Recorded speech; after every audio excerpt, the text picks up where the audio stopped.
अस्सलामुअलैकुम। आज की इस वीडियो में हम बात करेंगे वेंटोलिन सॉल्यूशन के बारे में। वेंटोलिन सॉल्यूशन को रेस्पिरेटर सॉल्यूशन कहा जाता है।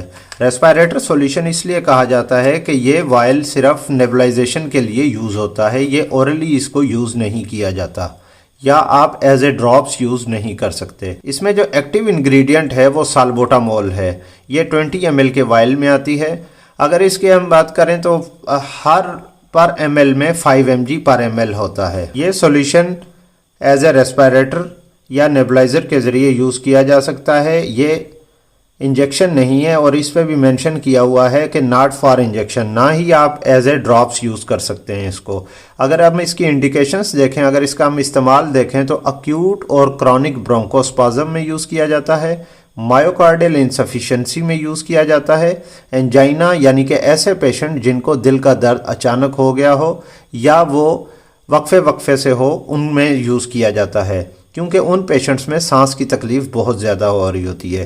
कार्डिक अरिथमियाज, हाइपरटेंशन और दौरान हमल सांस की तकलीफ़ बहुत ज़्यादा होती है, जिसकी वजह से नेबुलाइजेशन के ज़रिए वेंटोलिन सॉल्यूशन यूज़ किया जाता है। ऐसे पेशेंट जो अस्थमेटिक अटैक्स हों या शॉर्टनेस ऑफ ब्रीदिंग हो रही हो, सांस की तकलीफ़ हो रही हो, वीजिंग साउंड्स आ रहे हों, जिस तरह सीटी बजती है, तो ऐसे में छाती बहुत ज़्यादा ख़राब हो जाती है, जिसकी वजह से वेंटोलिन सॉल्यूशन इस्तेमाल किया जाता है। अगर मैं इसके बात करें डोजेज की, तो बड़ों के लिए आपने 2 ml लेना है जो कि 10 mg बन जाएगा। 1 ml में 5 mg होता है। आपने ये 1 मिलीलीटर लेना है। ये 1 मिलीलीटर है और यहाँ पे 2 ml, ये 2 ml एडल्ट डोज है। इसके साथ आप 2 ml नॉर्मल सलाइन ऐड करेंगे।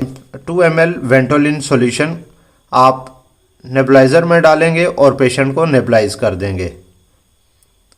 ये दिन में 3 से 4 बार इस्तेमाल कर सकते हैं।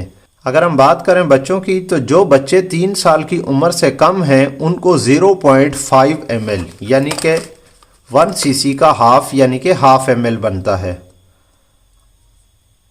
0.5 ml आप यूज़ करेंगे वेंटोलिन सॉल्यूशन और 2 ml नॉर्मल सलाइन आप यूज़ करेंगे।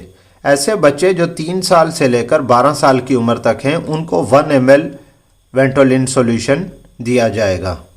अगर बच्चा बहुत ज़्यादा बीमार हो, बच्चे को बहुत ज़्यादा तकलीफ़ हो, तो बच्चे को 1 ml सॉल्यूशन भी आप दे सकते हैं। इसके साइड इफ़ेक्ट्स थोड़े बहुत होते हैं। जिस तरह बड़ों में अक्सर नोट किया जाता है कि हेडेक होती है, पल्पिटेशन होती है और नोज़िया होती है। पल्पिटेशन इस वजह से होती है क्योंकि ये जो नब्ज़ होती है, नब्ज़ की रफ्तार को बढ़ा देती है, जिसकी वजह से पल्पिटेशन, दिल का तेज़ धड़कना महसूस हो सकता है।